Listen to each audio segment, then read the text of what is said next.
Hi,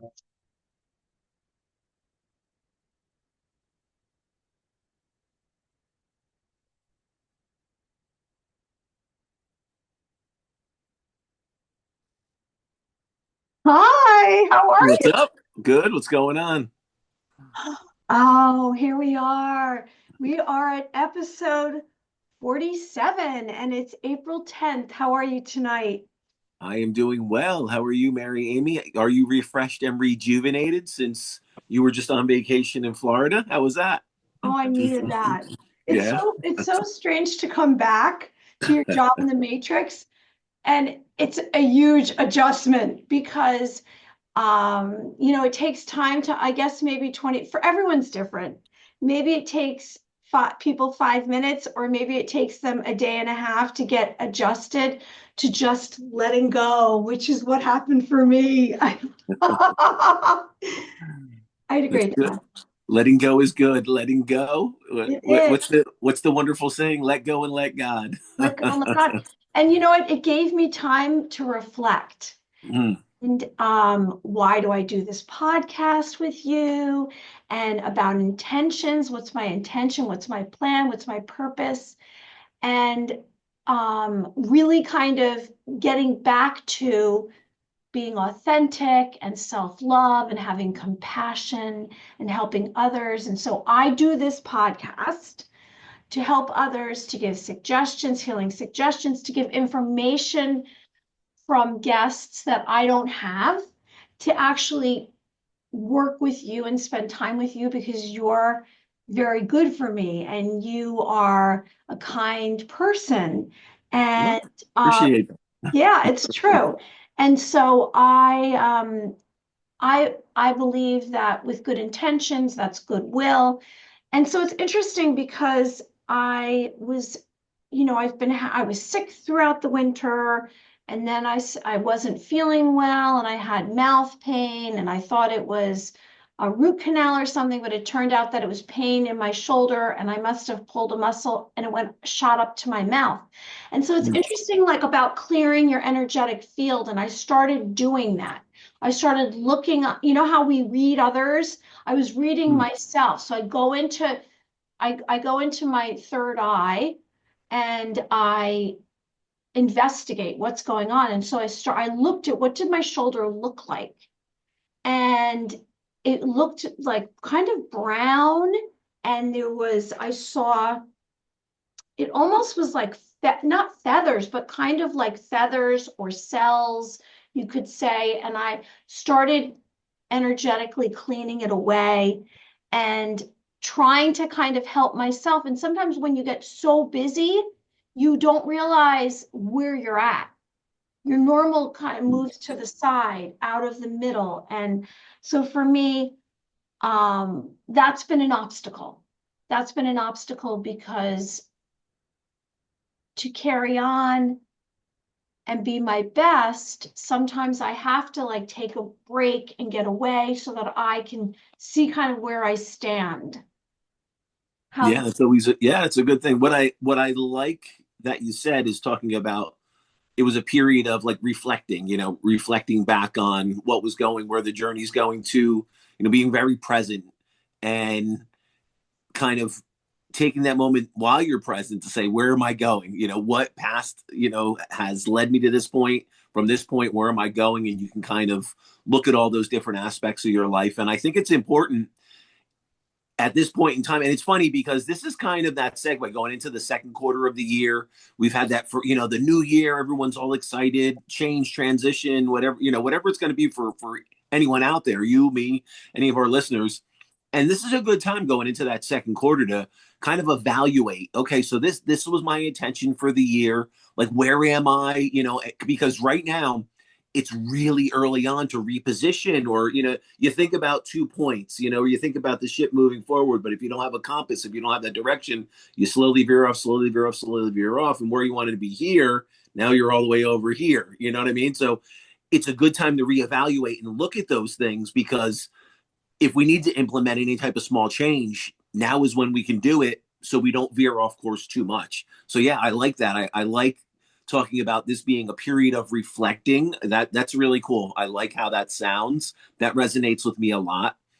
So I would, that's definitely something I would tell everyone out there to do, kind of reflect on where you are at this point from where you started at the beginning of the year, and what changes can you make, or are you exactly where you need to be, and just stay the course, and look at that and evaluate that. And then from that point, I think once then what I think is good, a lot of people start to focus then so much on how am I going to get to the outcome, how am I going to get to the outcome, and again sometimes, like you had talked about, let go. So both of those things kind of equate to each other, letting go and just allowing your path forward, kind of recalibrate and then allow it to go.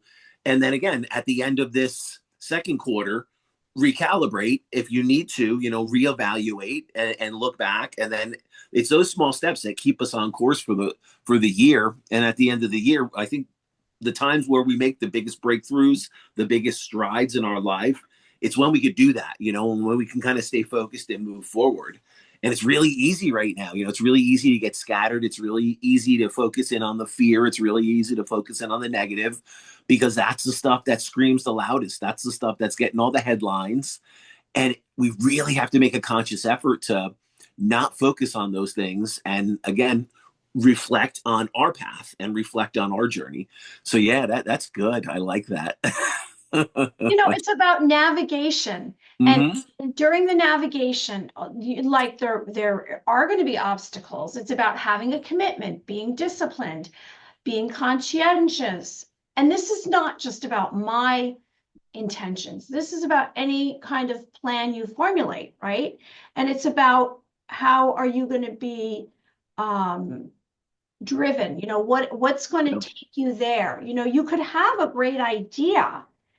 It's about following through on it, execution and preparing, and also 90% is showing up. So just Yeah, keep yeah. going. And then you start to see some changes in yourself and changes in your life. And it might not turn out to be, and we've said this in the past, exactly what you thought. It might even be better. Mm, And yeah. yeah, and I think too, we have to forgive ourselves. We have to, we are human. We have to forgive ourselves if it's everything isn't perfect, because Hmm. the beauty is in the flaw. Yeah. It's the beauty is Well, it, beauty's and in the it's flaw. in those moments though where we truly see, how we need to navigate, how things, aren't always what they seem, how things aren't what they appear, how, a lot of times, yeah, we have these preconceived notions about how certain things should go or should be. And a lot of times that could be like the ego trying to steer us in a certain direction, or we see that a lot in society, and we see that it's funny because I have to laugh because this is the time of year you see that when you'll have one, like in a neighborhood like mine, it's kind of cookie cutter, all the houses are kind of the same, everybody's got the same lawns, the same fences. I mean, it's cool, I like it, and it's enjoyable. But one person will start planting their flowers or doing a new project, and it's like five other people pop up doing the same thing. We got to keep up with the Joneses, keep up with the Joneses. Oh, someone else is doing that, we got to do that. And it's really hard to not get sucked into that, the way society is, and the way certain things are magnified, and the way everybody is comparing everybody else. And what people need to realize too, like, the Facebook feeds, that's going to be everyone's best side showing. You're not seeing the dirt, you're not seeing the dirty laundry in the closet, so we have to understand that it's I wrote a song about this, and it was as I meditated on this, and it's called beyond the facade. And truly, we have to get beyond that point where we're so concerned and so worried. And look, we all go through it, we're human, and there's times where we get sucked back into it. Yes, absolutely. But if we can focus on ourselves and not focus on that external noise, our life will be so much better. And the funny thing is, what you find is you start manifesting things that are good for you and good for the people around you, and it just expands. And you're not so much worried about these other things. And what you find is, if you really wanted something, you really wanted that car, that property, or that whatever it may be, when you start focusing on yourself and self-improvement and growth, those things will manifest. Absolutely. I mean, I could tell you 1,000% they will. I'm proof of it. So you absolutely can do that stuff, but you have to stay focused, and you have to stay focused on yourself. And there's definite pull to want to be focused on everybody else and what everybody's doing. So it's a challenge, but it's a challenge that we can easily maneuver through if we put the processes and procedures in place. And it's the stuff we talk about here on Two Psychics, and it's about self-focus, self-growth, and moving forward in our best way possible. This is related to our podcast, but it's not related to what we were just discussing. I'm just going to blurt it out. In the last 2 weeks, I have had specific spirits come to me that have passed that are close to people that I've been with. Okay. And I don't even know what to do with that information. And for example, when I was away, I woke up, and I'm just going to tell, personal information here. My boyfriend walked into the room, and I said to him, and I opened my eyes and I said, "Who's with you?" And he's like, "I'm alone. No one's with you." I go, "No, there's that man right there with you." Mm. And so, and then I said, and I knew exactly when I woke up who it was. And I described him, and I knew who it was, and it was related to something that was going on in my boyfriend's life. But it was just interesting. And then there was someone else that I went to 2 different locations, and someone that they knew, someone from their family, a child had passed away, and he visited me twice. And both times it's like I got their emotion, I got their personality, I got their physical looks. And it's like I'm doing a crossover. It used to be, and I've shared with our listeners and viewers, that I close my eyes, and immediately when I close my eyes, I will have spirits come to me. But it's strangers. It's not people that I know. Now, in the last 2 weeks, it's been people that I actually don't know them, but they know like a person that I'm around. So it's interesting. I don't know. I'm sure that you had that experience, Well, because this is it's interesting because what will happen initially. So, like what you're experiencing now is funny because I experienced stuff like that as a kid when I was first trying to understand what was going on, but I wasn't sure. But I knew I was seeing other people that weren't there. They were, to me, they were there, but to family members, they weren't. So I'll give you an example. I At a birthday party, my birthday party when I was really young. I want to say, man, I was definitely in like the 5, 6 year old range, somewhere around there, and I saw another woman next to my mom, and she was standing next to other family members, and she had talked to me, and and I'm Aunt so so, and happy birthday, and she reached down, and I remember her kind of. I don't remember her physically touching me, and obviously she was a spirit. So now understanding she couldn't physically touch me, but I remember her hand coming down and almost feeling like she wanted to pinch my cheek, and went back. And then all of a sudden, I just remember not seeing her anymore. And I remember my mom coming down. And what's weird is I was definitely really young because I was either in a height chair or a stroller. Like I was definitely not under my own control. So I don't know how old maybe that was like 4 years. I don't know. I don't know all the ages of walking and not walking. I must have been partially walking, not walking. So probably younger than 5, whatever. actually, What is it? it's kids start walking at 2 So yeah, so or this is going back really. like 18 months. Yeah, so I'm going really, Right? really early on then. This is probably Yeah, one of my most early yeah. experiences Maybe because you're I wasn't 3. walk You're yeah, I 3. wasn't fully yeah, so I wasn't fully walking yet. And I had an aunt who had passed away probably about a decade prior to that. And I started telling my mom who was there. She was like, "Oh, interesting, honey," because she's not with us in the physical anymore. She passed away so many years ago, and it was funny. It was just one of those things, and my mom laughed and walked away, kind of thing of, "Oh wow, our kid has some interesting stuff going on," and it was and that must have been an earlier experience. It's funny because when I think about these things, it's not a lot that I really truly go back into my memories and kind of see when did this happen. So that would have actually had been one of my first connections with spirit. And that it's interesting because it's almost like a radio dial, kind of tuning in, tuning out, tuning in, tuning out. So for you and for anybody out there listening, also one of the most powerful times is as you're falling into sleep. As you're going into that sleep pattern of that more, basically you're falling into that REM, those REM states. And when it hits like the 9 hertz, they say that's the sweet spot for spirit being able to lower their vibration and us being able to kind of be very open and receptive in that frequency to hear.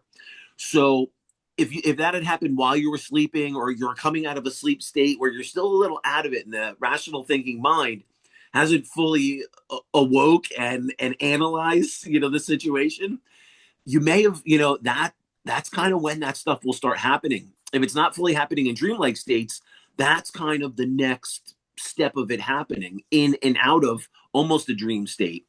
So it's interesting that that'll happen a lot of times too.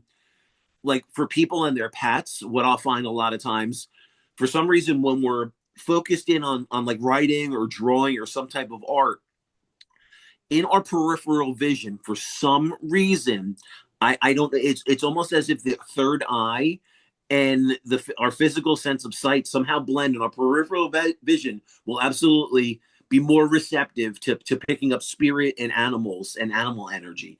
I talk to so many people, like I've experienced that, and I've talked to so many people that have that same type of thing. So don't discredit that when you're seeing things out of the corner of your eye. And I don't know what that cuts off, or what the light spectrum, how it shows differently, but you definitely see things in the peripheral vision. So I think it all comes full circle when you're kind of teetering. You're learning this stuff, you're working with it, but you're still like, and you're getting to a point where you're not becoming fearful of it. So that's the transition now. It now. I'm accepting. Yeah. Whereas before, It was blocking it. So now yeah, you're being open, I and was. now it's going to start happening. So now what has to happen when it happens? Now it's like, okay, who are you? Name, rank, serial number. I know. Who are you? I know. I wanted. Like Well, you know what? serious? It's like I knew Yeah. who these people were Hmm. based on, I guess, the connect, but the way they looked, and then just, it's like I knew. It's a knowing I had. Yeah, Okay, yeah. this person And is. that's powerful. The And then knowing the is second powerful. time when the child came to me, the first time the child was handing me something, and I want to tell the father, but I don't want to upset him. And then he came back again when I Mm. Well, uh, you know what though? The interesting thing, I'll tell you, initially I had the apprehension of, should I bring this person through? Is this going to be very upsetting? And these were in like groups and galleries and different things. And you have to, what I found is, to be the most powerful conduit you can be, you have to let go of that. And I do believe 100% that spirit finds ways to get through when they need to get a message or a connection through to their loved one that's here. They'll find a way to get through. It's interesting. So, like another example would be someone getting through to you, a spirit getting through and connecting to you, because now they know you're open and you're receptive to that.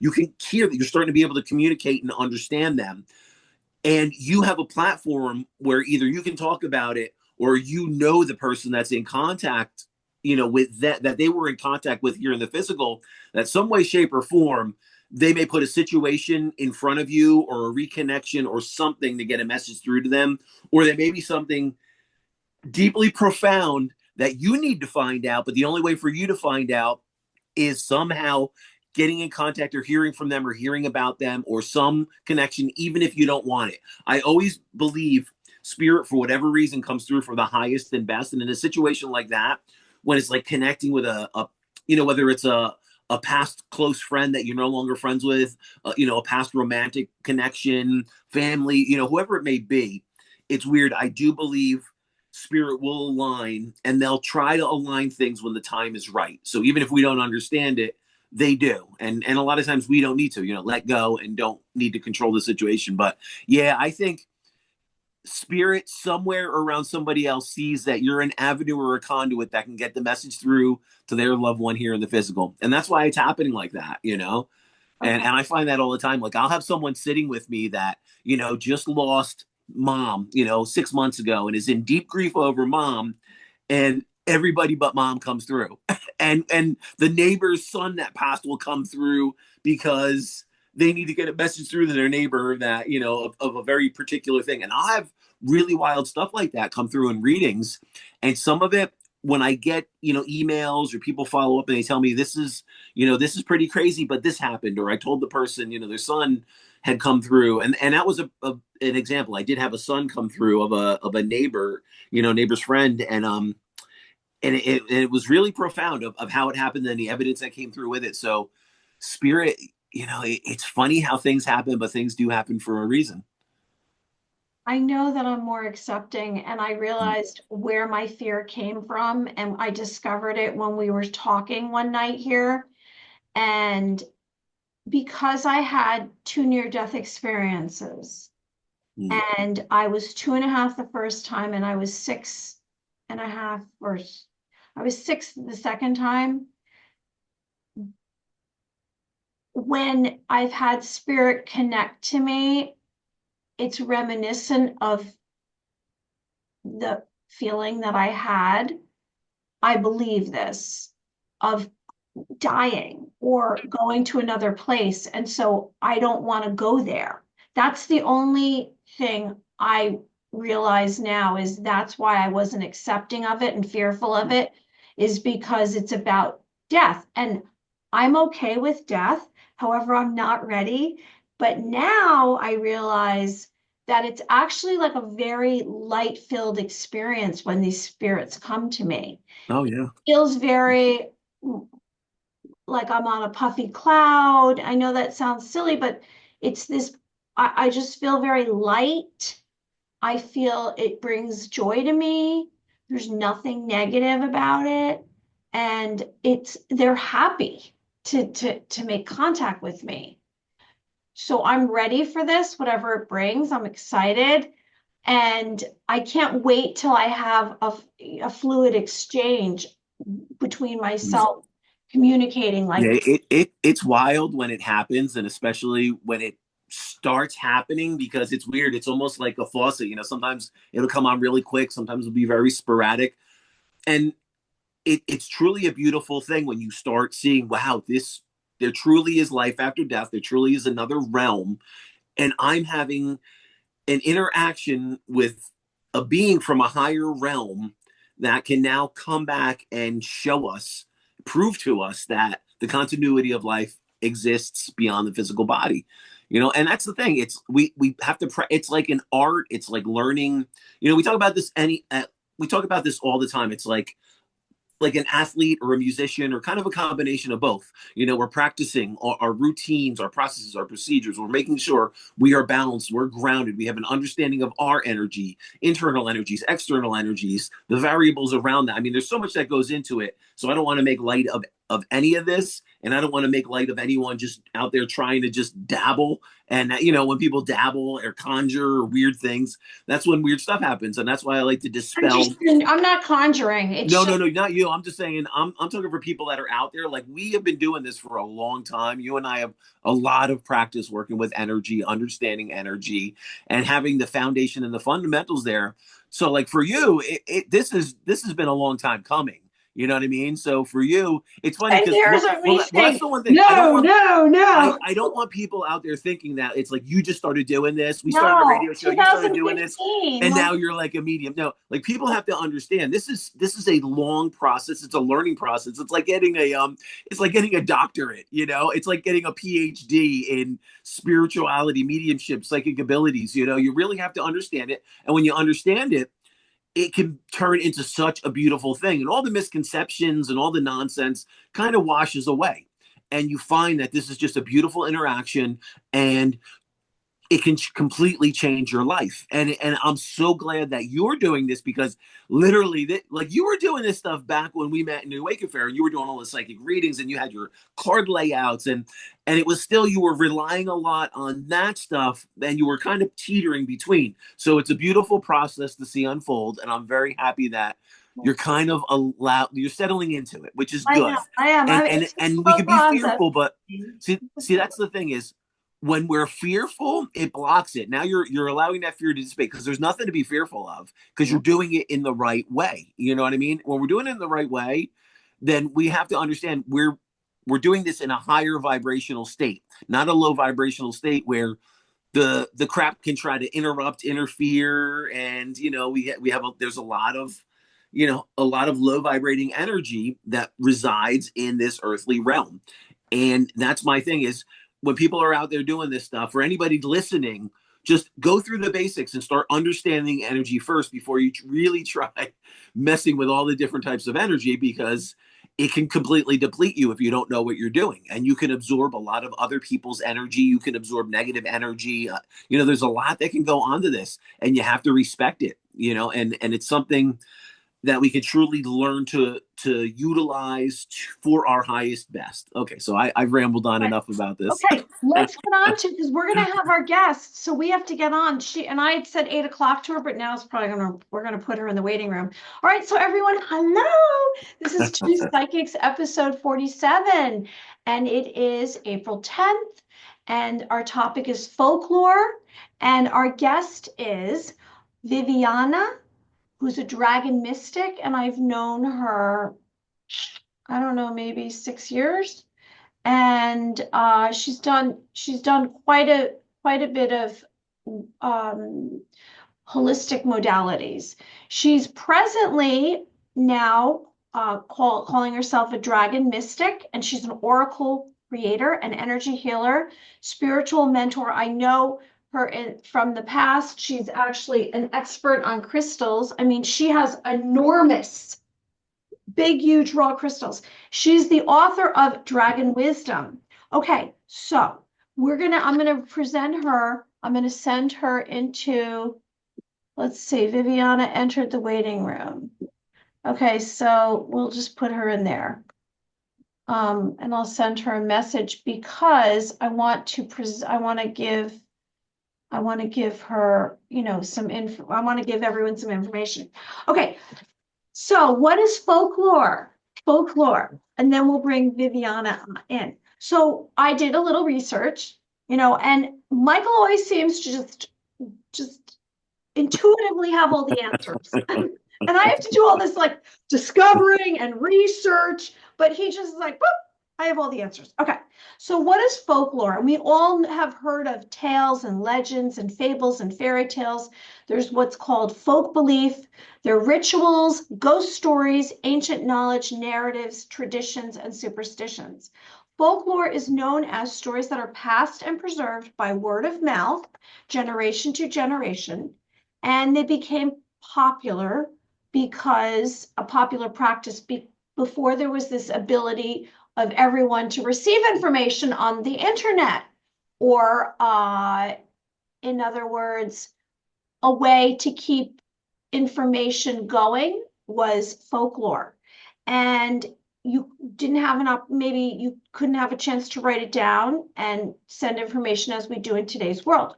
Whether it's historical storytelling, fictional myths, supernatural events, and otherworldly lessons. For example, King Arthur, the Pilgrim's Landing. I'm giving some examples. George Washington crossing the Delaware River, the Loch Ness Monster, Bigfoot, Fountain of Youth, Aesop's Fables, which represents virtues and morals. Maybe you've heard of the story Little Red Riding Hood, or the Brothers Grimm, Jack and the Beanstalk, or dragons. So our guest tonight is a dragon mystic. So what are dragons? Dragons are part of folklore. A dragon is known as a gigantic, cunning, magical, mythological creature that symbolizes power, transformation, growth, strength, wisdom, and bravery. Dragons are part of repeated folklore from ancient times. There's the fantasy of the flying winged, fire-breathing, 100-foot tall protector. As legends say, dragons larger than normal dimensions challenge the hero with sharp scales of leathery material, like armor of a knight and warrior. Dragons are huge protectors of castles, kings, and queens. And sometimes we even see stories of a mother's egg hatching, and little baby dragons are coming out with tails and wings and horns and claws. So that's what I have. I always find it amazing that there's a dragon, on the Chinese calendar. And people go, "Oh, there was no such thing as dragons. Dragons didn't exist. They were a mythological creature. They were folklore." And the funny thing is, if you look at like what were dinosaurs called prior to the name dinosaur, which was I think they inked that it was like 1890 or 18 whatever it was late in history. And everything they were called dragons. And we look at like on the Chinese calendar and we look at just through mythology and we see this creature that was absolutely here. And I think we have to say, wait, why did it appears like this creature was here among us, and maybe humans wiped it out or died off with the floods or whatever the history and the lineage is. But it's interesting how every animal on the Chinese zodiac is an actual animal, and they say other than the dragon. So I have to think, and that calendar is old. It's old, and you have to think even when they're uncovering these sites, these ancient sites go back like Tempe, these sites that are 10 to like 14,000 years old. They're finding depictions of humans and dinosaurs and different things together. So why couldn't they have been here? Why couldn't they? So I definitely think they are. And I think there's a reason why people are connecting to the energy of these intelligent creatures. And I think it's like anything else. I think the physical body, whether it's human, animal, creature, whatever it is, we shed the body, and that consciousness is still there, and that consciousness still wants to give us insight and guidance. And it's interesting. So I'm excited to talk to Vivyana, and I love her name. Yes. It's such a Okay. cool name. So she's in the waiting room, and I'm gonna just tell everyone what she's all about. Okay. She's a dragon mystic, and she helps spiritually awaken souls deepen their connection with dragon wisdom to empower their spiritual evolution. She's an international best-selling author, oracle creator, energy healer, and spiritual mentor.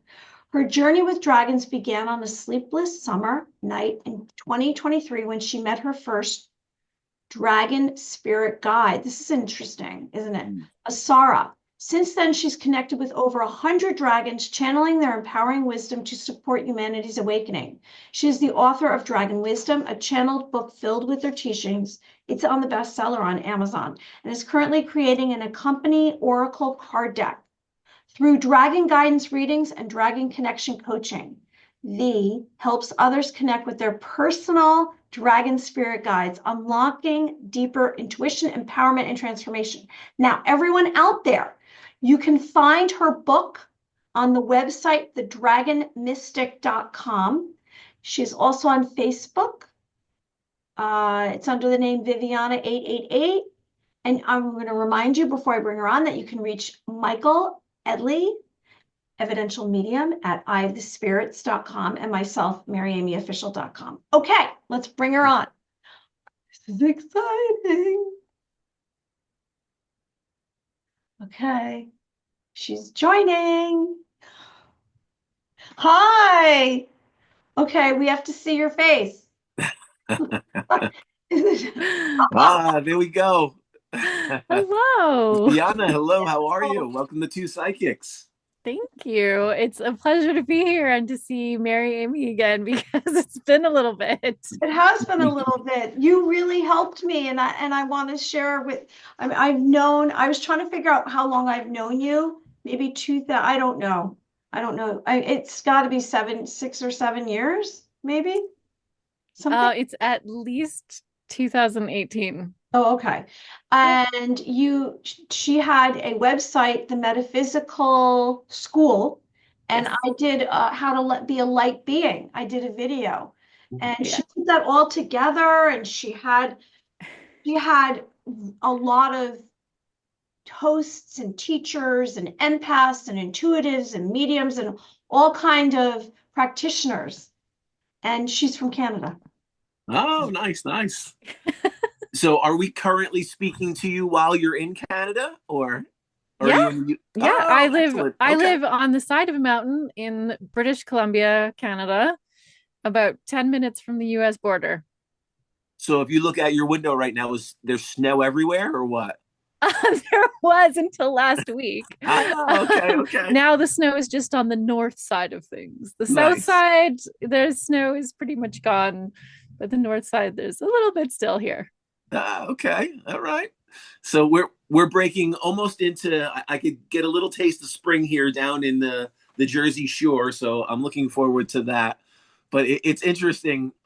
I had a friend move right up into the very outskirts of Maine, right like across the border from Canada. And it's funny because she was not prepared for all the snow. And all I could think is, wow, that I don't know if I could handle all that snow like that many months out of the year. Now, what do you like? What's the weather like most of the time up there?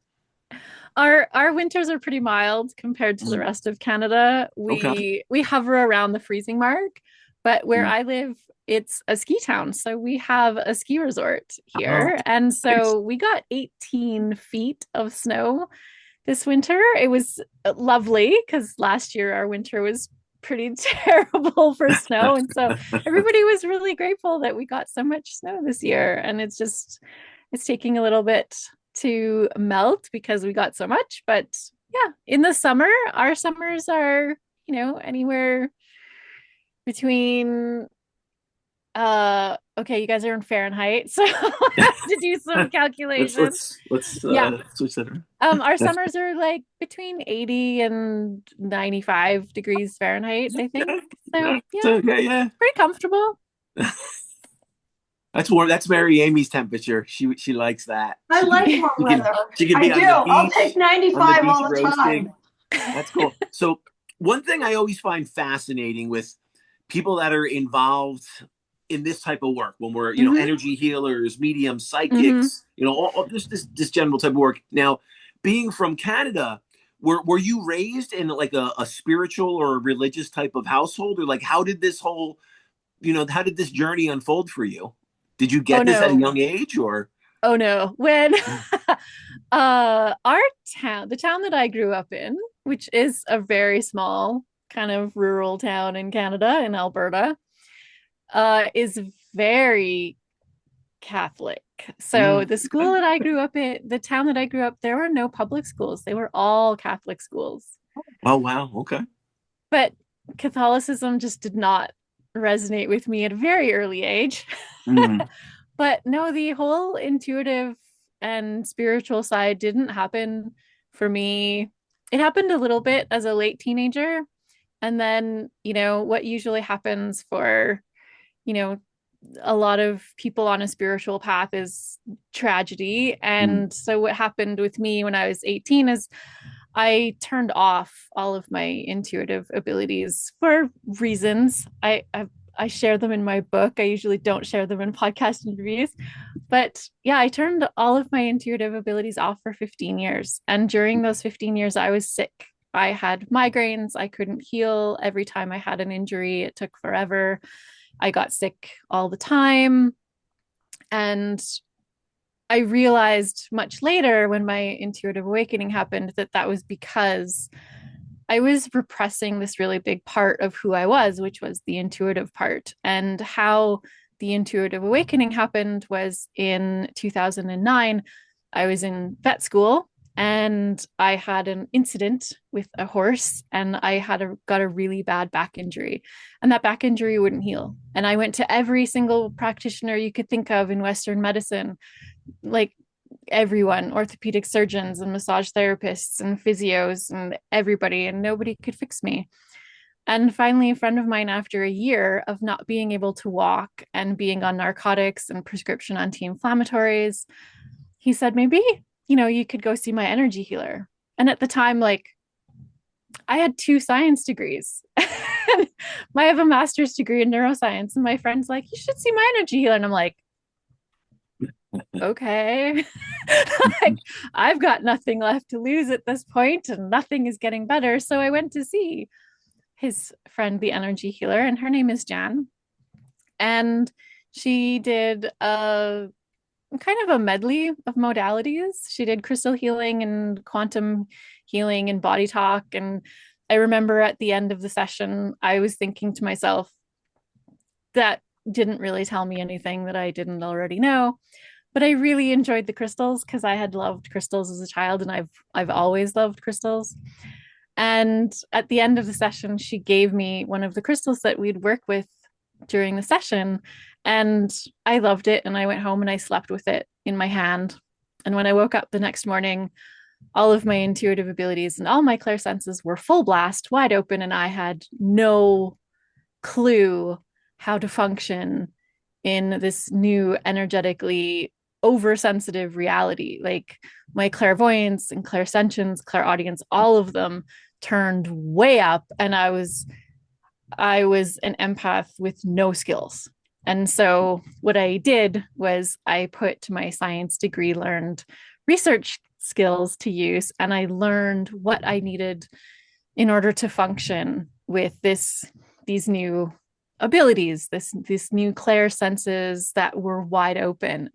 And so I did that for a while, and I learned more about crystal healing and became a crystal healing facilitator. And I started teaching classes and I started teaching workshops on empath skills. And then I moved where I am here in the middle of nowhere, British Columbia. And I couldn't teach classes anymore because I live in such a rural place that it's just not feasible to get enough people. So that's when I started to create Metaphysical School, and I met Mary Amy. And what I wanted from Metaphysical School was an online platform to teach all things metaphysical. So healing, divination, um, astrology, all things metaphysical healing. And I did that for 7 years, but it was just me managing this really big website. Like I had You're very 40. overwhelming. Oh Yeah. boy. Yeah, it was. So I had 40 metaphysical teachers from around the world, and we had 60 courses. And I was running master classes, like master classes that would take me 3 months out of the year to organize. And it was a lot of work, and I was kind of burnt out after 7 years. But what happened when I was working on Metaphysical School and I was getting close to, realizing I don't know if I can do this anymore, is I met my first dragon. And I hadn't known that dragons were actually a real thing. Mhm. I thought, like most of the population of the world, that dragons were fiction, and they were part of mythology. But what I found out in August of 2023 was that no, dragons are real. They are real, and they are powerful spiritual beings. And what I like to say to people who have never met a dragon spiritual being before is they're kind of like angels but with more teeth. Mhm. And so that kind of helps people to put them in a different perspective, that there are lots of different kinds of spiritual beings, and angels are one kind and dragons are another kind. And I started channeling dragons. Now, And what's interesting is when you had your first encounter, what was that like? How did that occur? Was it like in a dreamlike state, in a meditative state? Like what was that first encounter like? no, it wasn't in a meditative state at all. It was, it actually started 3 weeks before it actually happened. So at the beginning of August in 2023, I started seeing dragons everywhere. They were all over my Facebook feed, and I wasn't in any dragon group, so I have no idea how these dragons kept showing up on my Facebook feed. They were like every day. And some of my metaphysical teachers were emailing me about dragons, and I was seeing dragons in clouds, and they were showing up in every part of my life. Like I would watch a TV show and there would be dragons, or there'd be dragon tattoos, or there'd be whatever. Mhm. And so for 3 weeks, all of these dragon signs and synchronicities kept happening over and over and over. And one night, I don't sleep very well, so sometimes I scroll Facebook when I am a bit, suffering from insomnia. And so the middle of the night, I'm scrolling through Facebook, and there's yet another dragon on my Facebook feed. And I finally clue in to asking, I wonder if there's a dragon spirit guide who's trying to connect with me. And nothing happened. And I was like, okay, well, I guess not. That's not a thing. But because I had been working on my intuitive development for so long, and because I was so attuned to crystal energy, I did feel this really powerful intuitive pull to pick up one of my crystals. Because I'm a crystal healer, my headboard on my bed is just full of crystals. And I had this really powerful intuitive nudge to pick up one of those crystals. And I did.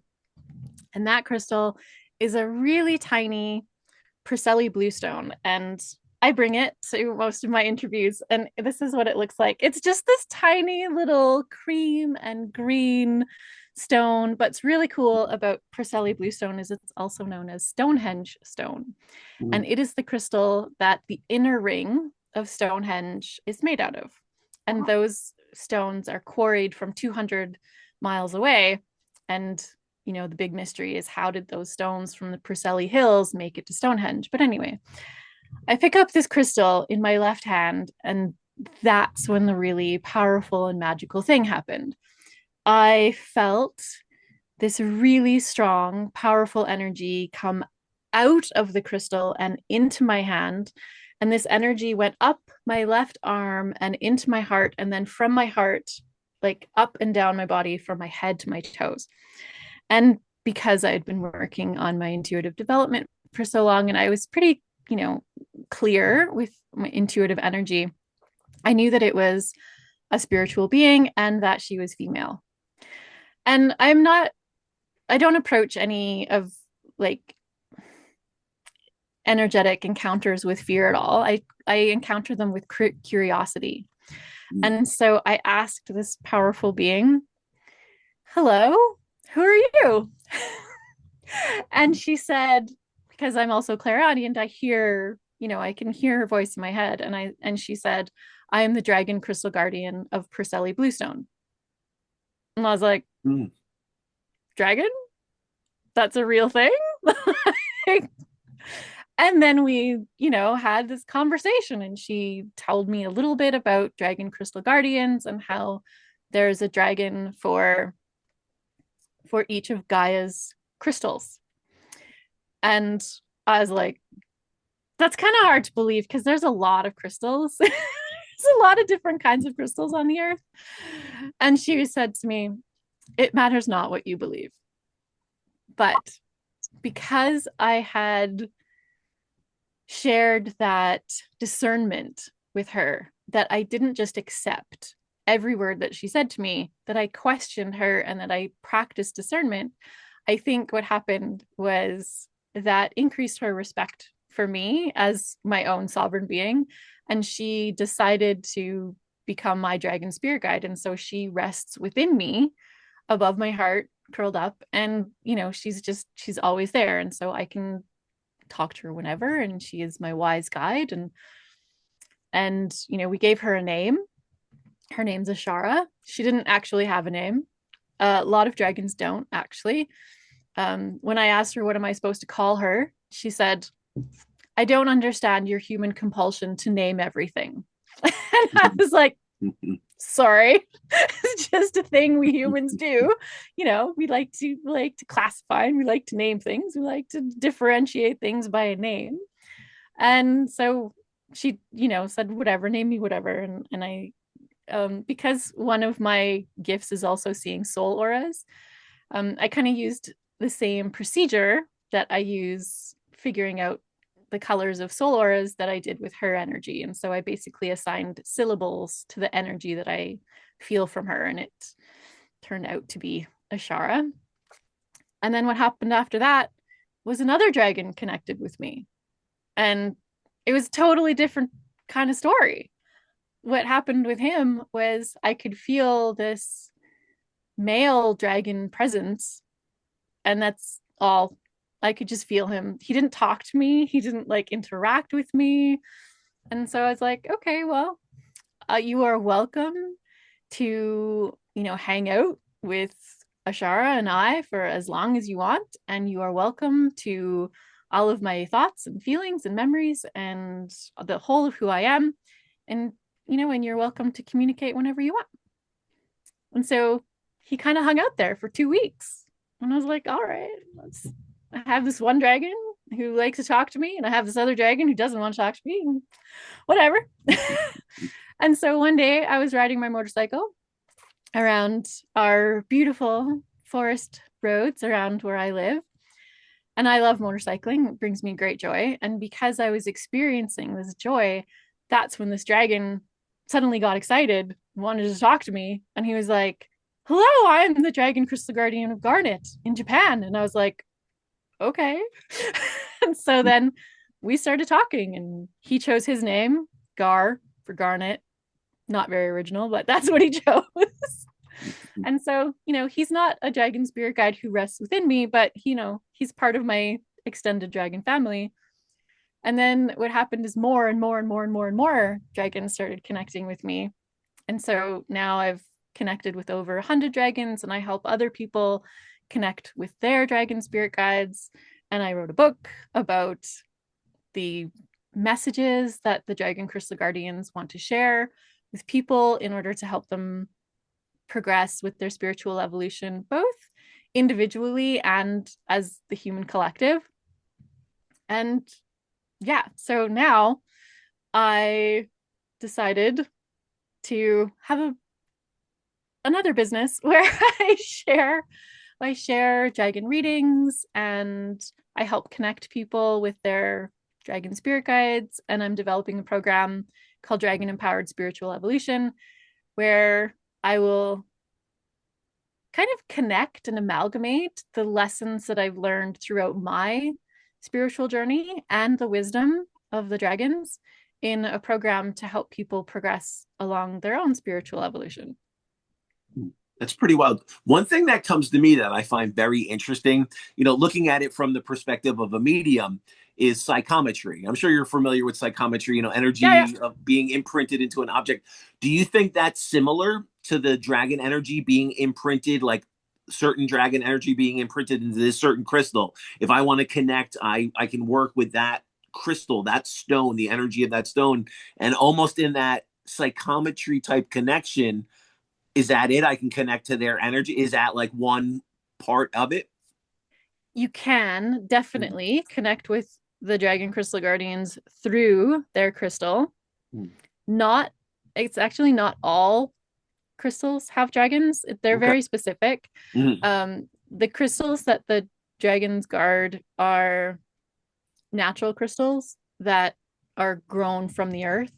So you're not gonna find a lab grown crystal with a dragon a kind of attached to it. It has to have come from earth. It has to have come from nature, come from Gaia, yes, has to have been created naturally in that aspect. That's interesting. So a question I would have for you then, so say myself as a medium, I go to Stonehenge. It's on my bucket list that one day I will be there. I hear you. Me too.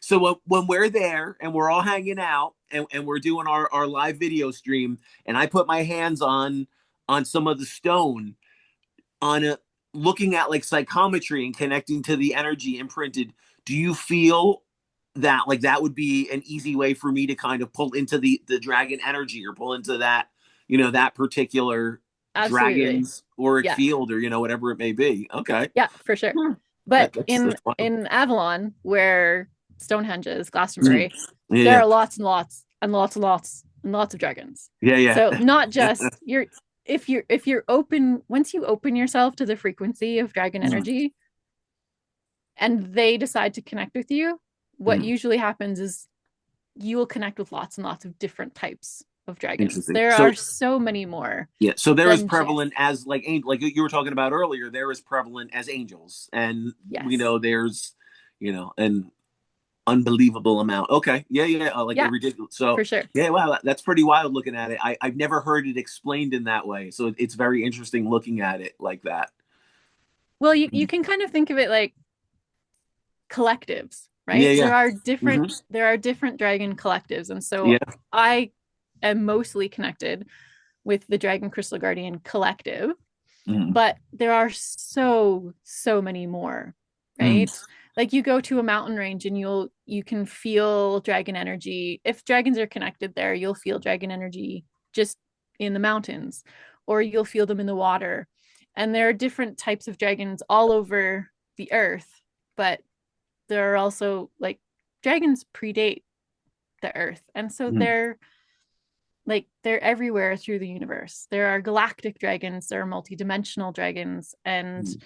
you can connect with all different kinds. Have Mm. dragons gotten a bad rap? Yes, dragons definitely have gotten a bad rap. And I have a theory as to why that is. Um, so there's kind of a Western philosophy towards dragons. Most Westerners think of dragons as villains and bloodthirsty and, greedy, materialistic, hoarding all the things. But if you look at Eastern philosophy, in Eastern cultures, dragons are revered and worshipped, and they are powerful symbols of strength and luck and empowerment, right? And so the difference between Eastern philosophy and Western philosophy generally is religion. And so my theory as to why dragons are so vilified in Western culture is that it might not be a popular opinion, but dragons are really powerful spiritual beings. And many religions are about not are about control, right? And they want you to adopt their beliefs rather than being independent and coming up with your own beliefs and your own answers to the big questions of existence, right? And so why wouldn't an institution whose agenda is about control vilify a spiritual being who is about spiritual empowerment?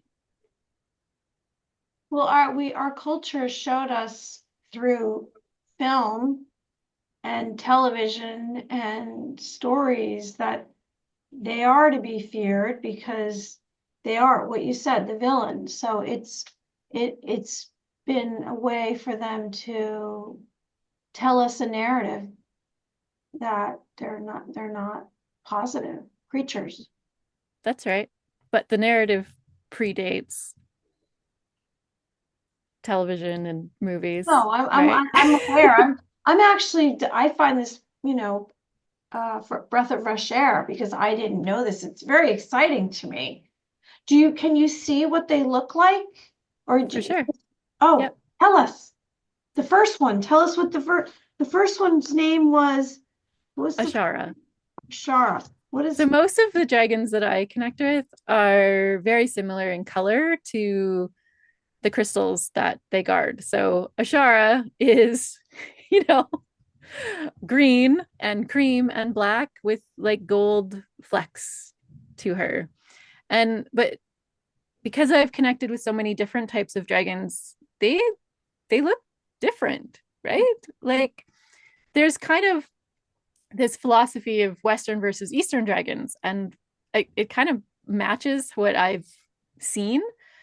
Western dragons have four limbs, so they have four limbs and hind limbs, and great big wings and diamond shaped heads. Some have spikes, some don't. Some have like smooth skin, I guess. Some have scales, some have, things that are like feathers. They're all different. And Eastern dragons that I've connected with, they don't have wings.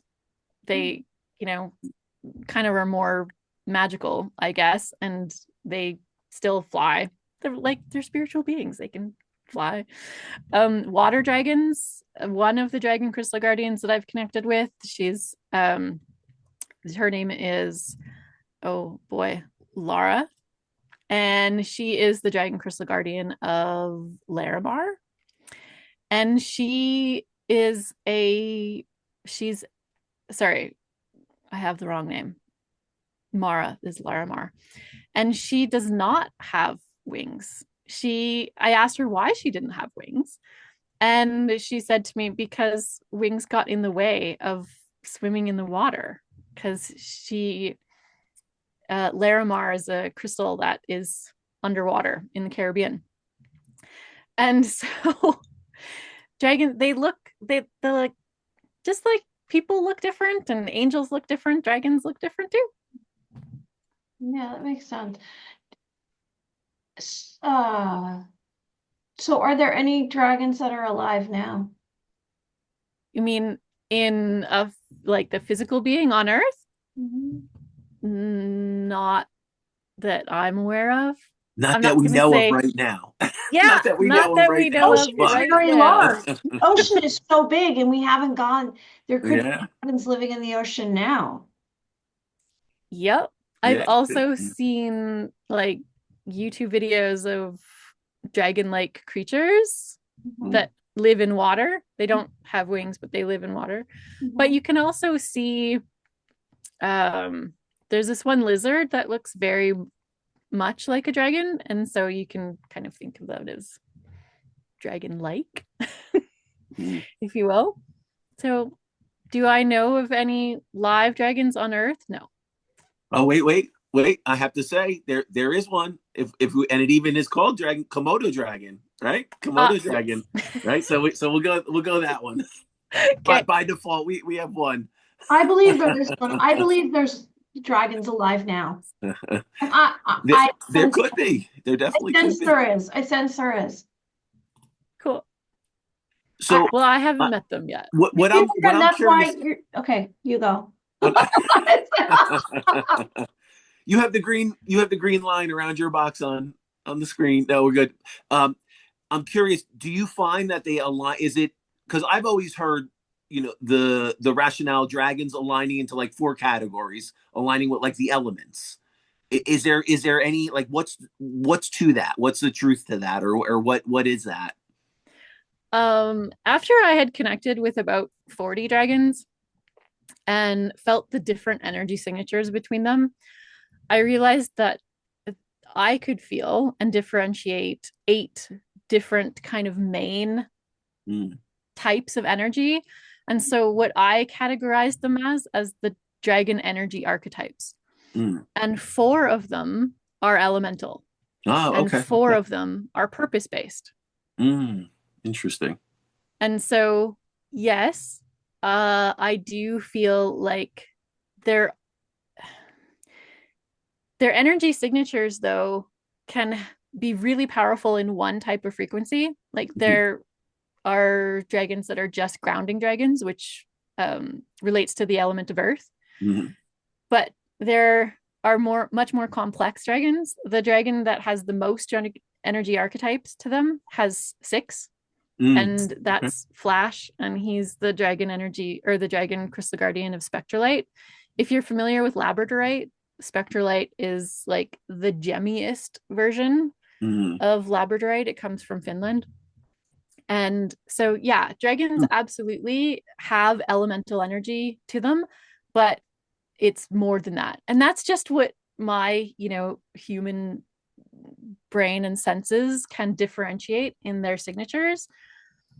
But yeah, there are definitely dragons that are just feel like earth dragons, and there mm, are dragons that just feel like water dragons and air and fire. mm. And so, yeah, that's totally a thing.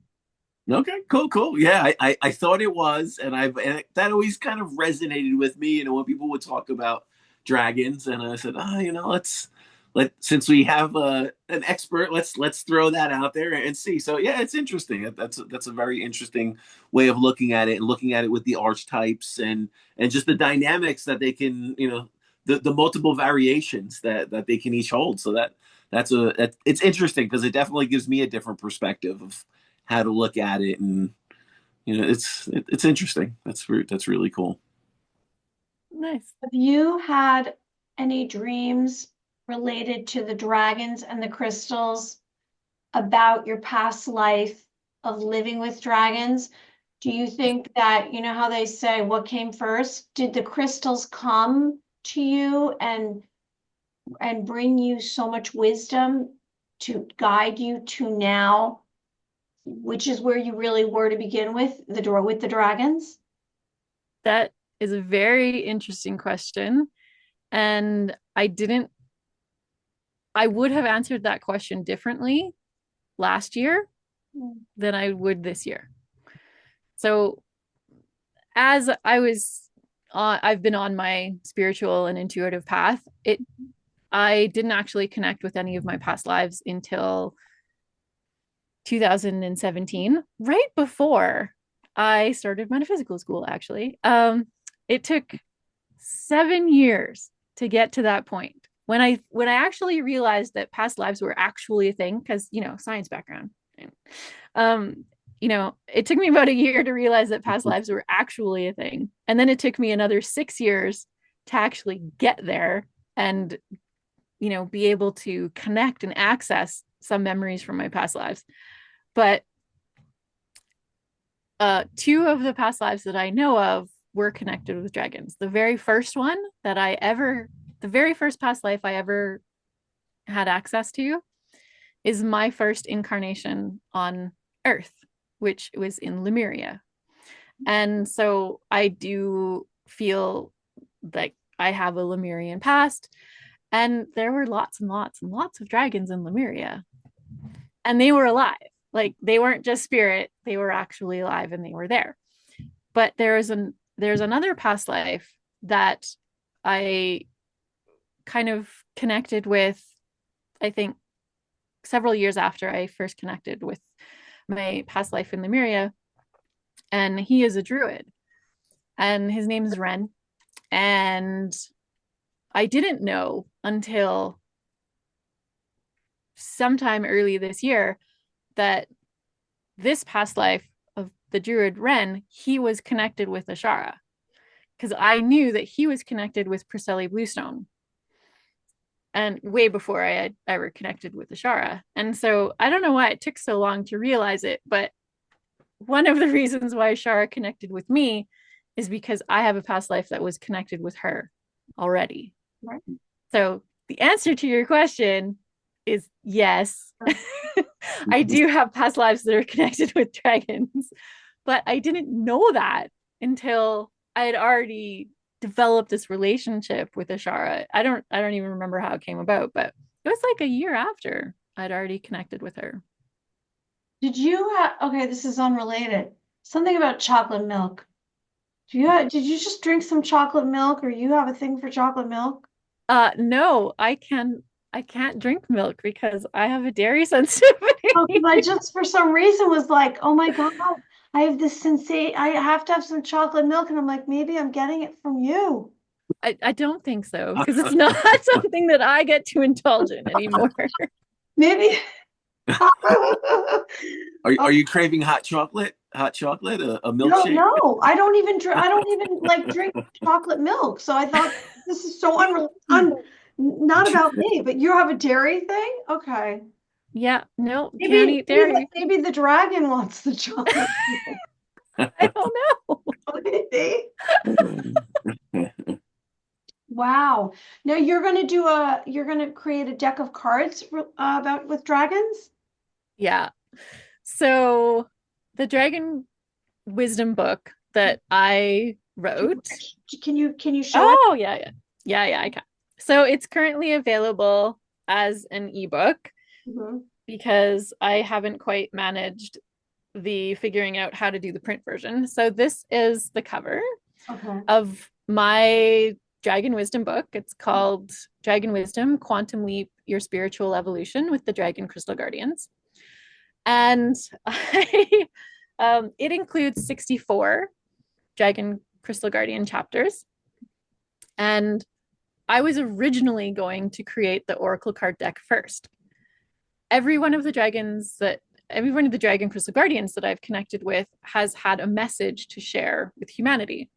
And I thought, well, the best way for me to share these messages is through a deck. And so I started writing.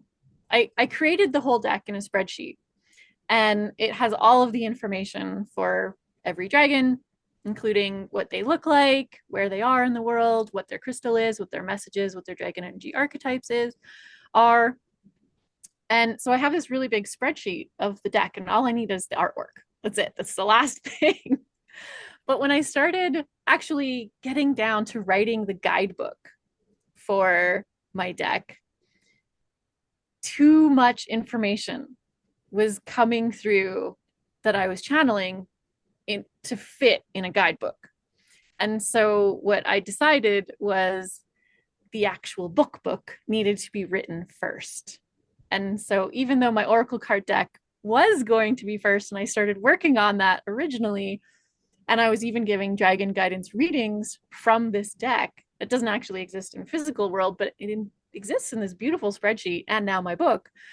Yeah, the book wanted to be written first, and so I postponed the Oracle card deck creation of the actual physical cards that people will be able to shuffle and, play with, use as a divination tool for the actual book.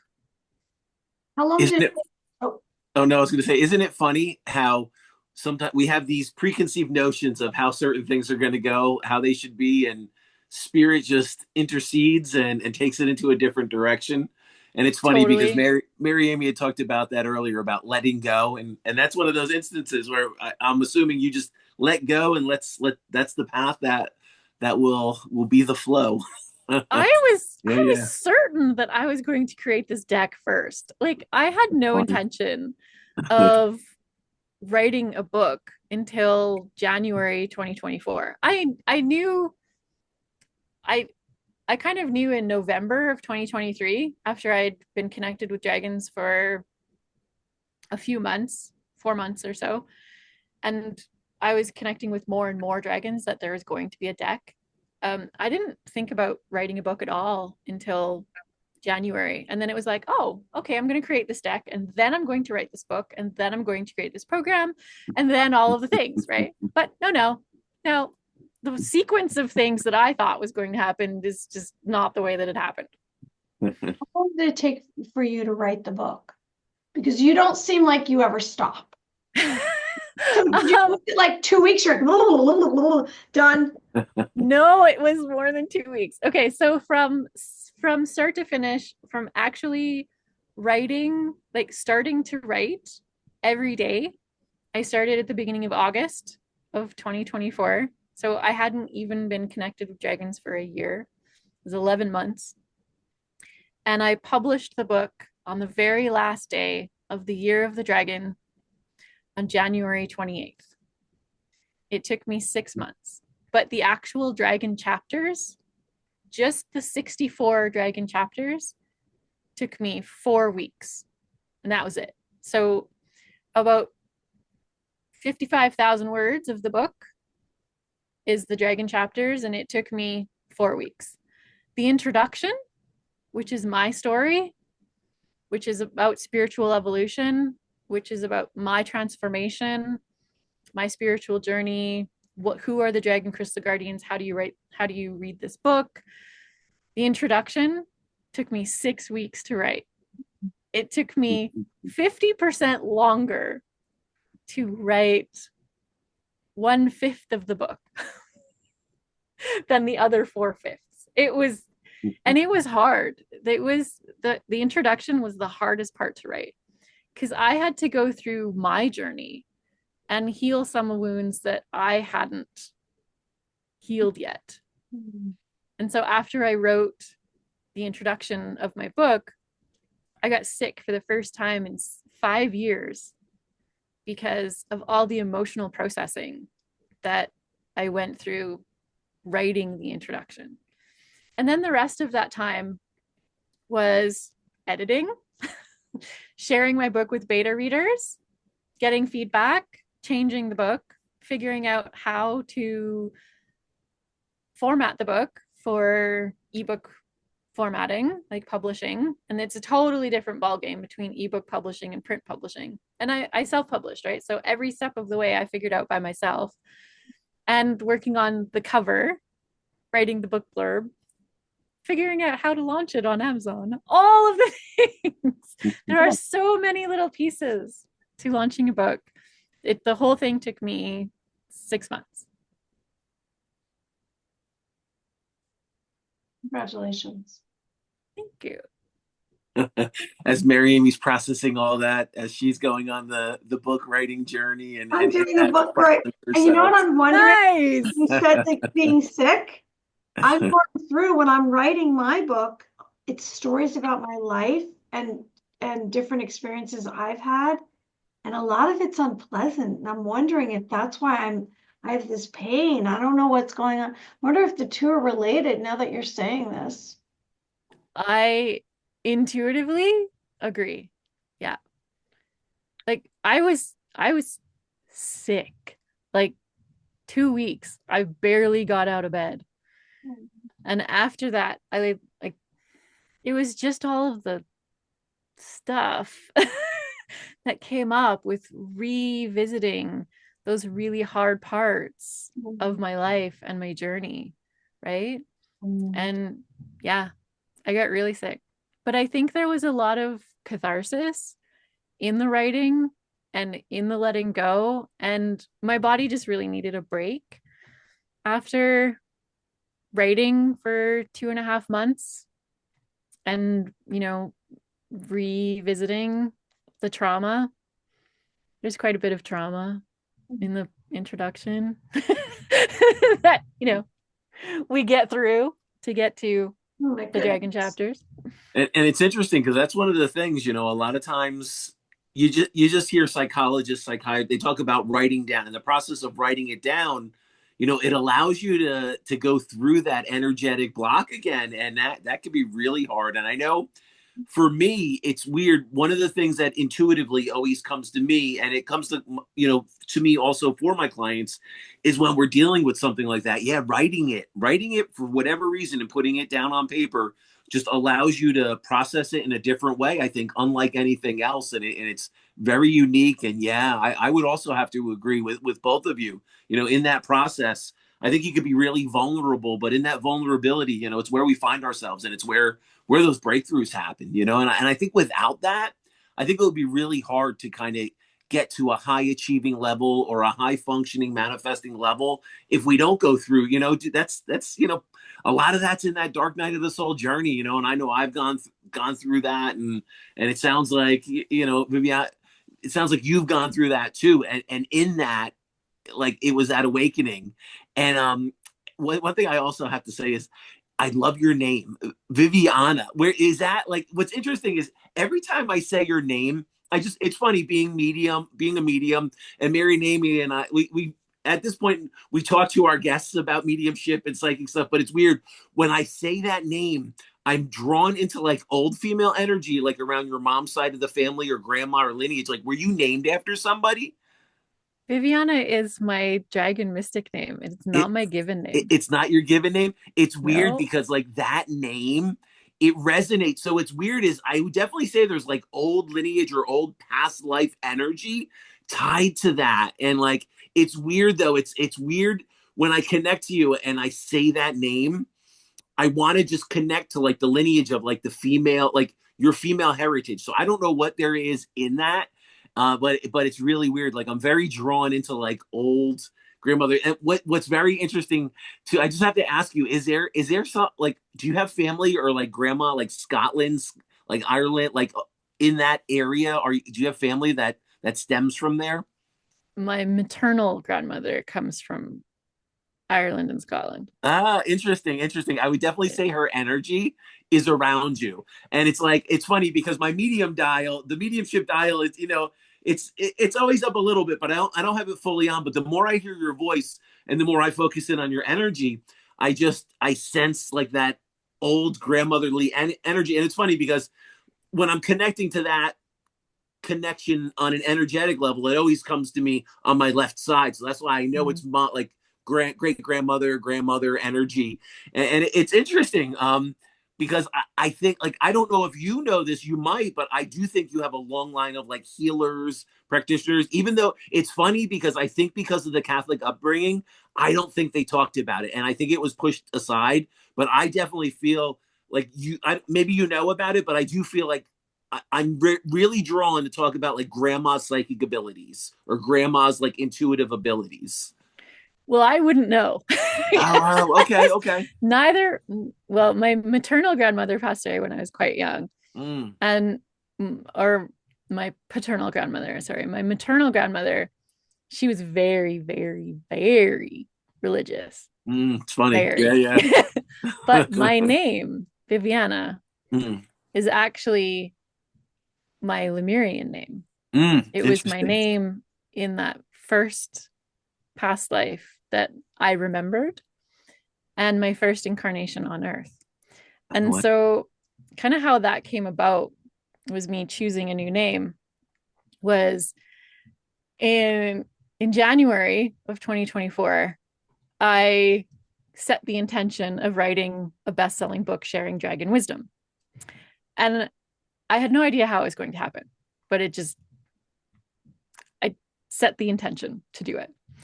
I didn't know how to write a book and I didn't know how to launch a book and I didn't know anything about publishing in any way, but I set the intention. Hmm. And once I set that intention, a whole bunch of amazing synchronicities happened to line that up. And one of them was that I an email popped up in my inbox that was an invitation to a workshop called Successfully Launch Your Best-Selling Book.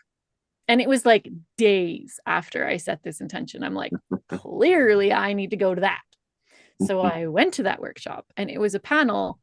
It was a workshop given by a panel of 4 women who are all multiple best-selling authors of like multiple books. And one of the women on the panel, her name is Melissa Keenan, and she is the founder of a publishing company called Heart Open Publishing Enterprise, or HOPE. And I have a synchronistic connection with the name HOPE. And anyway, in this, hour-long presentation, Melissa had one sentence and she said, I'm curating this multi-author book called Manifesting Magical Moments. And if you're interested in it, connect with me. And I was like, well, that sounds cool. I need to do that. So I connected with Melissa and I said, I really love the idea of your book. Tell me more. And she did. She told me more about herself. And she told me she had this connection with bees and her bees are her spirit guide. And I was like, that's so cool because dragons are my spirit guide. And so we had this like resonance, right? And she said, yeah, I'd love to have you in the book because I wanted to talk about manifesting magic with dragons, which is actually the chapter or the title of my chapter. And I said to Melissa, I don't think I can publish it under my given name though. Like every time I think about publishing something about dragons, I have this soul deep dissonance about publishing it under my given name. And she's like, so choose another name. And it didn't occur to me until she said it. And I was like, oh, I can do that. And she's like, yeah, choose a pen name. And so I chose Vivyana as my pen name, my dragon name, my mystic name, because it is the English version of my Lemurian name, the first incarnation on Earth. And the next day after I joined Manifesting Magical Moments as the multi-author book was I bought the URL, the web address for thedragonmystic.com. And there's reasons why, it's the Dragon Mystic. There was no way I was going to buy a website that was going to be Vivyana.com because nobody's going to be able to spell it. So I was like, I need something else. I need something that's actually English. And so I chose thedragonmystic.com. And then my new business just kind of unfolded one step after another, after another, after another that were all incredibly synchronistic. So one of the things that is amazing about connecting with dragons is the level of manifestation abilities that you have just like expands hugely. And the synchronicities in my life, which I think synchronicity is a part of manifestation. It's kind of like your breadcrumbs that you follow, right? And so many synchronicities have happened in my life because and since dragons have connected with me. Funny that you spoke about intention because that's what I started the podcast with. Yeah. It's like full In circle tonight. in in my chapter, Manifesting Magic with Dragons, I share 4 lessons that I've learned about manifesting since dragons came into my life. And the first one is intention. It's very powerful. Yeah, I think that's probably the most powerful foundation that you could set yourself up with when you're manifesting. So it's interesting. One thing that's really interesting, just going back in my head, like dragons, and when I've come across, like I've always been fascinated by dragons, just the artwork of them, and I just fantasy artwork and the medieval artwork. It's something like the J.R.R. Tolkien stuff, Middle Earth. I've always been fascinated by that type of stuff. And it's interesting. What comes to mind is when I was on my mediumship journey, and mainly a big part of my psychic journey of seeing if I could pick up on psychic energy and proving to myself. And it's funny, the scientific mind and trying to just rationalize everything, and I there's get it. points where I yeah, get yeah, that I part. did too. And even growing up with it and it being a part of my life, as long as I can remember, I still had to prove to myself, this is real. This is something that's going on. And it's funny because you always hear, well, if you're a medium or you're a psychic, why can't you pick the lottery, or why can't? And I could go into a whole episode on all the variables around that and the energy cycles and everything. But what I can tell you is, I had to prove to myself that I could pick up on the patterns of numbers. And in New Jersey, what's close to New Jersey, Atlantic City. And I don't advocate gambling by any means, but I could tell you, I you absolutely, if you're really keying in on psychic energy, you can definitely go to Atlantic City or Las Vegas, and something where there's patterns, whether it's roulette. Well, mine was roulette, but what I found was I ended up winning $800 first night going down there, tuning in on a psychic level, seeing if I could do it, and I did it. And I said, you know what, I have to buy. I'm gonna. And I started like gambling, putting the money back and getting excited. And I won 800. I can double my money now, And it's just that human ego mind starts taking over, and that's what screws all our spiritual stuff up.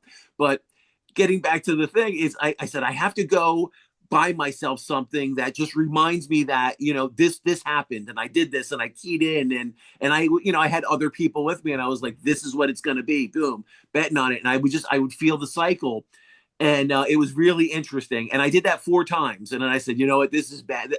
I can't. I'm going to end up being down here every week. I can't do this, and I bought myself a gold charm, really ornate, really cool, and it had a dragon on it. And it's funny is that's the very first thing I bought myself when I proved to myself I could make money doing this, and like doing, like psychic abilities were could be proven. And I showed myself that, and that was it. And it's just funny how it's this whole conversation kind of brought that, just brought that to the forefront of my mind.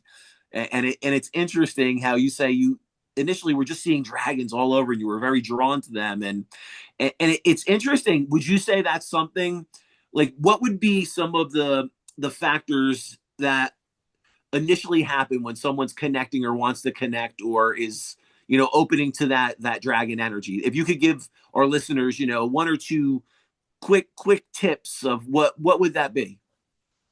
Well, the first thing that happens, at least happened with me and happens with lots of other people, is exactly what I described. Was when dragons are ready to connect with you, you will see dragons in your life in multiple ways, at multiple times.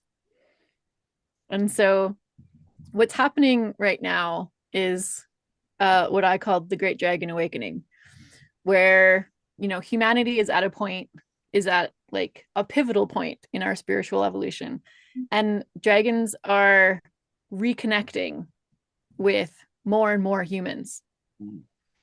And so it might show up for you as like it did for me, right? Lots of dragons are showing up in lots of different ways in your life. But another is you are drawn to dragons. And so you're going to seek out dragon literature and dragon movies and dragon TV and dragon art. And so it kind of goes, the dragon awakening goes both ways. Dragons trying to connect with you and you being drawn to dragons. Hmm. So that would Okay. be lesson number one. Just Okay. be open to what's happening in your life. What synchronistic things are happening in your life? Okay. And I think a lot of times people tend to overthink it, or, and sometimes, and that, I mean, that's pretty straightforward, simple, things that can be easily implemented. So yeah, that's cool. That's great information. With some of my clients, what happens with them is they have this like big synchronistic moment that they're like, there's a dragon who's trying to connect with me, and I don't know how. I don't know Mm. what to do for the next step. And so the very first time I helped somebody connect with their dragon spirit guide, it's this. I include the story in the book, but basically, this I was in a intuitive development group on Facebook with one of my metaphysical school teachers, and one of the people in the group posted this picture of um, a piece of paper, a piece of scrap paper that was kind of wing shaped that had floated onto the floor next to two books from her kids. And both of these books had red dragons on the cover. And so she was drawn to the paper, which was close to these two dragon books. And she's like, this is not coincidence. And I said, no, it is not coincidence. Your dragon spirit guide is trying to like poke, trying to get your attention. Mhm. And she's like, what do I do? And so I told her what, I tell what I did, which was, I communicate. And in the beginning, I communicated with the Ashara in the middle of the night when all of the busyness of my brain was turned off, right? So many of my dragon conversations in the beginning was at 4 a.m. in the morning. Mm. But I'm like, quiet your mind and ask to talk with them, be open to connecting with them in whatever way is going to resonate with you. And, she went away and did that for like a couple of weeks and she got back to me and she's like, yeah, nothing happened. I'm like, okay, no problem. There are other tools. And I was like, how do you feel about Oracle decks or tarot? She's like, I love tarot. And I was like, okay, so how about you find a tarot deck that resonates with you in terms of dragon energy and, you know, ask to connect with your dragon through the tarot deck because tarot is just divination. You can do it with any oracle deck. But I'm like, you can connect with your spirit guides through tarot cards. She's like, okay. So she tried that. And within 2 days, she got back to me. We were doing all this in Facebook Messenger. She got back to me and she's like, I connected and he's this big red dragon and he's from Scotland and this is his name and he's here to, kick my ass. Like light a fire under my ass, literally about, you know, stepping into my power and like not being afraid of what other people think. And I was like, yep. And after that, I was like, this is awesome. I like her joy brought me so much joy. And I was like, I have to do this. I have to help other people connect with their dragon spirit guides. So that was the very first offering I ever put on my website was helping people connect with their dragons. And that was also the first gift that I created from my website. So, when people say subscribe to my newsletter and I'll give you a gift, your freebie, that's what I did. I created this booklet called 5 Steps to Connect and Commune with Your Own Dragon Spirit Guide. And so if you go to my website, thedragonmystic.com, you can get that. And then you can learn the 5 steps to connect and commune with your own dragon spirit guide. This is fascinating. I need to get your book. I'm dying to read the introduction. Oh, thank you. Well, I can send you the link for that. You can Well, also no. find the link on my website. Yeah, I'll go to your Pretty easy. website and I'll so I don't get a hard copy. It comes through as when it's an ebook, it's something on, is it a Kindle thing? Is that what it is? Or is it? Yes, but you don't have to have a Kindle.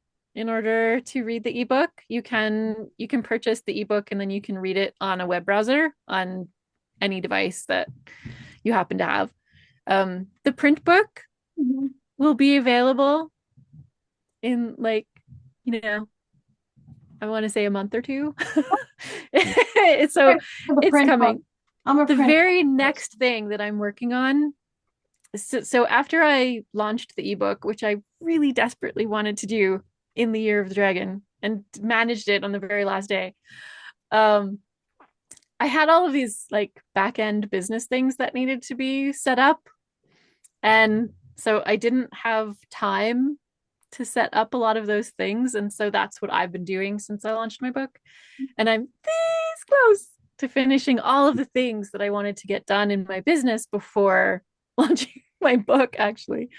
So as soon as I finish this last thing, then I'll be working on the print formatting.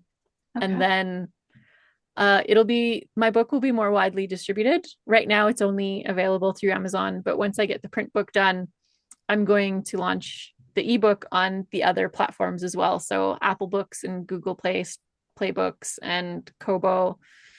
And there's a lot of different platforms, not just Amazon. And yeah, so the wide distribution is coming, and the print book is coming, hardcover is coming, and then the audiobook. I'm very excited about that. I'm going to narrate it myself. I'm already Ah, an nice. Audible like an audiobook narrator, and which I actually learned in anticipation of narrating my own book someday. So I'm super excited to start that narration, and then the Oracle card deck, like one step at a time. So like what you were saying, You're doing a lot. Mary, you're always busy. Yeah. No, I know you don't sleep. I can tell. But I always knew that about you. You were always going, going, going. Everything that you did for the metaphysical school, and that was that was a lot. And it's amazing. You have so much to do. And it's great because you follow through and you do things thoroughly. And I'm Thank you. very glad that you joined us today Thank and you. shared, So am I. This was so much fun. yes, and shared with us so much because you inspire others. And I like that. I love the whole theme of the dragons and changing what people think of dragons, I think is very positive. So I'm grateful. I'm very grateful that you came on today. Is there anything you would like to say to our viewers before you go? And again, tell us the ways to reach you and what your services are. Thank you. Yes. You can reach me through my website at thedragonmystic.com. And what I am currently offering, in addition to my Dragon Wisdom book, which will help you quantum leap your spiritual evolution with the Dragon Crystal Guardians, is Dragon Guidance readings. So the deck that I am creating, I've already been doing readings for people, from my 64 dragon spreadsheet. And I also offer the Dragon Connection Coaching, which is a one-on-one service that we get together on Zoom and I help you connect with your dragon spirit guide. And so those are all available through my website. And my gift for people who want to sign up for my newsletter to find out more about my book, my podcast that will eventually happen, my deck, and all of the stuff is my booklet that is called 5 Steps to Connect and Commune with Your Own Dragon Spirit Guide. And that is a place to start your dragon journey. And that's available at thedragonmystic.com/gift. Very cool. Well, Vivyana, thank you so much for joining us tonight on Two Psychics. It's been a pleasure talking to you, hearing your story and this journey. So I'm looking forward to to seeing you hold up that hard-covered book Me too. and Thank those you. cards. I have all these visual images in my I mind know of what the deck's going to look like. So yeah, I'm looking forward to seeing it. But thank you so much for joining us. It's been a pleasure having you on tonight. Thank you. Thank you. It was a pleasure being here. And I'm so happy to see you again, Mary Amy. And Yeah. I'm looking forward to your book. Thank you. It's called Miracle Healing Continuum. Nice. Angelic and extraterrestrial contactee. Nice. Oh yes, oh yes. Well, if you need some help along your author journey, Okay. just let me know. All There's a right. lot of steps, but they're all doable. Okay. Thank you. Thank you for that. Thank Welcome. you for joining us. And what time is it in Canada right now? Is there a time difference? I'm in Pacific time, so it is 6:13 p.m. Oh, it's early. It's early for Oh, her. Yeah, Yeah, it's supper time now. yeah. thank you very much. Have a wonderful evening. Yeah, thank you so much for joining us. And I'm sure we're gonna see you in the future and have you back on and have you doing some readings with the cards for some of our listeners. Yes. Oh, I would love that. Love I that. do that already, but Oh, it's nice, nice. an Okay. intuitive collaboration. So Yeah, next yeah. time I will share Well, Okay. see, readings we're with gonna you hold you guys. to you'll be promoting your deck when you're launching it, and then you can come back to Two Psychics and promote the deck and the Nice. hardcover book. Deal. So I'll totally take you up on that. no, thank you so much. It's been awesome talking to you, and no, very cool. I'm really looking forward to that, and this has intrigued my interest in dragons. Okay. That is I'm the gonna have to whole read about point. it. I'm gonna be reading about dragons tonight. I know I am. Yeah, we all will be. No, thank you so much. It's been wonderful talking with you. And yeah, I think you know what? You're gonna have to let us know. I'm gonna have to order that ebook so I can get a copy early on, and read it, get up to speed, and then next time we have you on, we can see the hardcover version of it. Cool. Deal. Okay, I so look forward to it. everyone can find Viviana at thedragonmystic.com and Facebook, it's Viviana888. Is that what it is? Yeah, that's my profile. Okay. So if you want to follow her, there you go. Have a great night. Right. Have a good Peace. night. Thank you so much. Good night. Bye. You're gonna have to disconnect. I don't know how to do it for you. You're gonna be hanging on the rest of the show with us, so you could. Bye. Oh, there she is. She's gone. Well, that was just so interesting. I had no Cool, idea cool, cool. what that was all about. Okay, so everyone out there, this is what we have coming up. We have on April 17th next week. We don't have a guest right now. Where I'm going to try to get some call-ins for Yeah, if you would like a reading, get in yeah, touch with readings. Mary Amy, and we'll And do a then live on-air reading. and we have April 17th, we have Shayna Blackmore, and she's going to do sound healing and talk about Reiki. And then May 1st, we have Mujin Choi, who's a magnetic chakra healer. Oh, cool, cool, cool. And I'm gonna shamelessly promote my divine journey of a mystic soul. So if you want to hear some meditation music to get you into the zone, into the Zen state, some cool binaural tones, hemi-sync, all that good stuff. Any streaming platform, Michael Edley, Divine Journey of a Mystic Soul. Also, michaeledley.com will lead you to eyeofthespirits.com, my new site. So eyeofthespirits.com or Eye of the Spirits with Michael Edley. Two Psychics on Facebook. Any of that good stuff will get you to what's going on. I do have an event coming up next week. Still a couple tickets left at Porta in Asbury Park. If anyone is listening to this, is in the area and still wants to experience a mini reading with me, you can get one, because trying to get a private reading right now is going to be a little tough. Definitely a little ways out on that. So Porta in Asbury Park, you can go to any of my social media, check that out. We need some more people following Two Psychics on Facebook, right, Mary Amy? We We're do. gonna have We do. So moving forward, I just want to let everyone know. So our podcast started at Blog Talk Radio, and then they had shut down, and we went to Spreaker, and now we are on Spotify, iTunes, Odyssey, iHeartRadio, Amazon Music, and I post our videos on Rumble, and I also have a YouTube channel. If you want to find us, can see the original, our first, starting with episode 1. Here we are in episode 47, and I'm putting all of them up in order on YouTube, so you can see all of us. See us on YouTube. So we're everywhere. We're going to be everywhere. And if you need a dream journal, you have to jump on Amazon and grab Mary Amy's dream journal. That's right, my dream journal, and Earthly and the Gemstones, and the White Light Prophecies. So everyone have a great evening. MaryAmyOfficial.com, EyeOfTheSpirits.com, and have a great night, and set your intention, good intention, and you are ready for that learning experience, and whatever goal that you want to have, start tonight. Okay, bye everyone. Bye. Have a good night.